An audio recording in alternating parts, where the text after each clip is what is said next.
Olá, queridos, eu sou o Padre Rodrigo Carneiro, esse é o nosso canal Atraídos pela Palavra de Deus.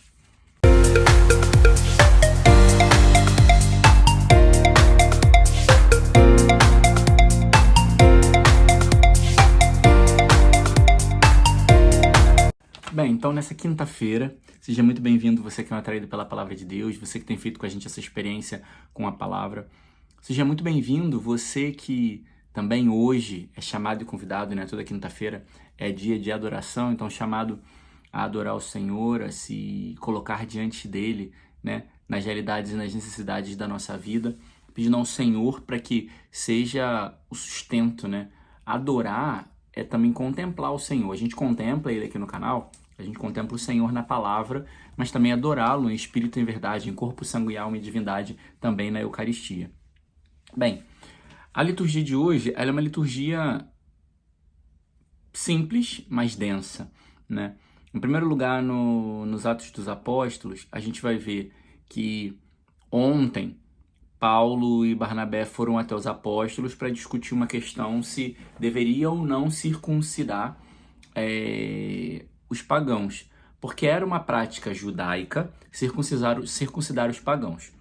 E aí a gente vai vendo, como eu já falava ontem, que cada um que vai chegando na igreja muitas vezes quer colocar aquilo que pensa. Não, ó, nós somos judeus, os judeus é circuncidado. O pagão está chegando, não é circuncidado, como é que fica?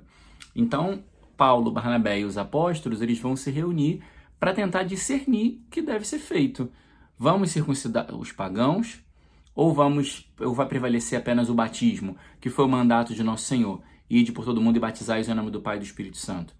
Pedro, então, vai tomar a palavra e a gente vai ver que estava uma discussão imensa, mas aí vai dizer que Pedro tomou a palavra, porque quem tem a autoridade nesse movimento da condução da igreja nascente, da igreja até hoje, é Pedro. Então, por isso, nós temos a tranquilidade que nós vivemos debaixo da autoridade de Pedro, que hoje responde pelo nome de Leão XIV. Então, existe alguém que foi dada pelo Espírito a potestade, o poder para conduzir e guiar a igreja. Então ele tem voz, ele tem palavra e nós devemos escutar, porque vai dizer que Pedro tomou a palavra e todo mundo parou para escutar. Tava uma discussão, imagina aquela brigalhada, todo mundo querendo falar ao mesmo tempo. Pedro tomou a palavra. Todo mundo se calou para escutar Pedro, em respeito à autoridade de Pedro. Uma coisa que tem faltado muito na igreja hoje é a gente escutar a voz de Pedro. A gente escutar o que o Papa está pedindo. Por exemplo, todo mês o Papa lança uma proposta de oração para aquele mês. Que nesse mês, em específico de maio, é rezar para que não falte alimento para as pessoas mais necessitadas. E eu tenho rezado nessa intenção? Eu sabia disso? Eu tenho buscado isso? Isso também é estar em comunhão com o Papa. A igreja está orientando, está falando e eu não estou escutando. Então a gente precisa escutar também a voz de Pedro, saber aquilo que Pedro está dizendo para cada um de nós. E aí Pedro justamente vai recordar que desde o princípio ele fez aquela experiência lá em Jope, que quando o pano descia e subia, né? E Nosso Senhor falava para ele que... Não, ele viu o Espírito Santo descer sobre os pagãos da mesma maneira que havia descido sobre eles. E os pagãos não estavam circuncidados para terem recebido o Espírito Santo. Então, olha, Pedro tendo a perspicácia de interpretar os sinais de Deus. O Espírito Santo havia descido sobre os pagãos sem eles estarem circuncidados. Então, isso já era um direcionamento de Deus, que a circuncisão não era um pressuposto para a graça de Deus e para o Espírito Santo agir. Às vezes, as respostas estão naquilo que está acontecendo ao nosso redor. Mas a gente está tão preocupado com imposição de regras e com que a minha vontade prevaleça, com que o que eu quero aconteça, que eu acabo não enxergando os sinais que já estão ao meu redor. Porque Nosso Senhor ele é muito bondoso com a gente. E Ele sabe que a gente é cabeça dura. Então Ele, ao longo do caminho, Ele também vai deixando pequenos sinais ao nosso redor. Ele também vai deixando pequenos sinais para a gente poder ir tentando perceber o que está acontecendo.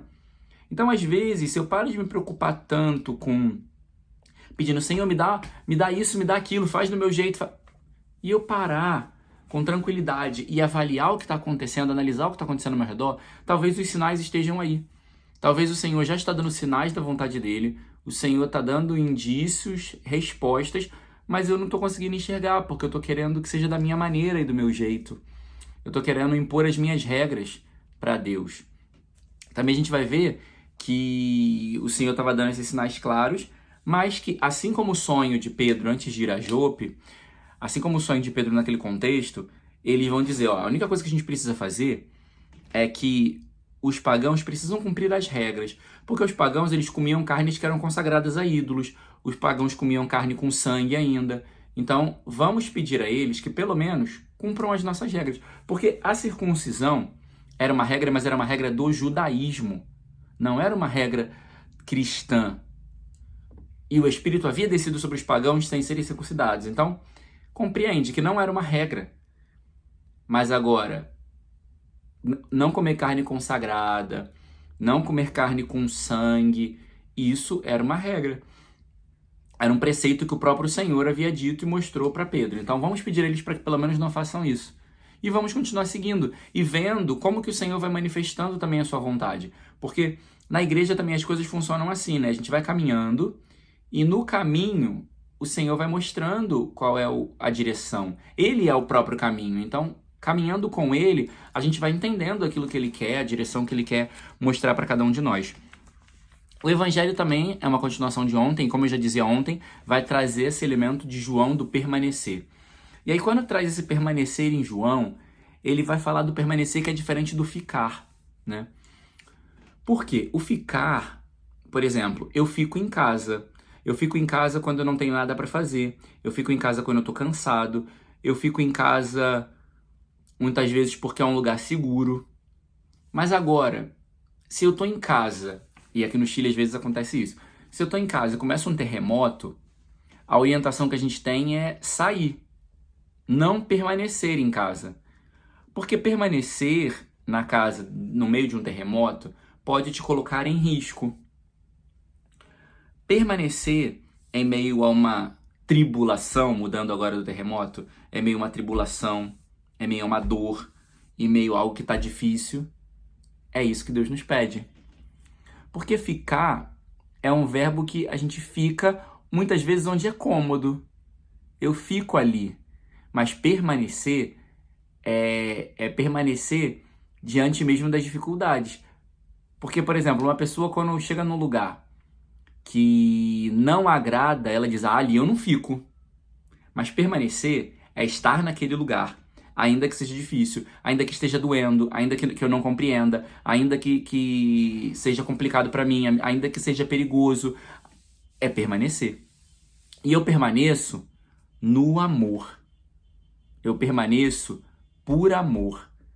Porque amor, não podemos esquecer que é cruz. Então permanecer no amor é permanecer mesmo no limite da cruz. Mesmo com a cruz pesada, mesmo com a cruz doendo, mesmo, sabe, questionado, mesmo em dúvida, eu permaneço. Porque eu fico onde é conveniente. Mas eu permaneço onde eu acredito que seja o meu lugar. Eu permaneço independente das adversidades. Eu permaneço por amor e no amor que brota da cruz. Então é isso que nós somos chamados, não a ficar nos lugares, mas a permanecer. Permanecer com a consciência de que eu estou no amor, eu estou vivendo a cruz, eu estou na vontade de Deus e no lugar que Ele me mandou. Então que a gente aprenda a permanecer. Permanecer na vontade de Deus e no querer dEle. Permanecer na cruz. Permanecer mesmo na dor. Louvado seja nosso Senhor Jesus Cristo, para sempre seja louvado.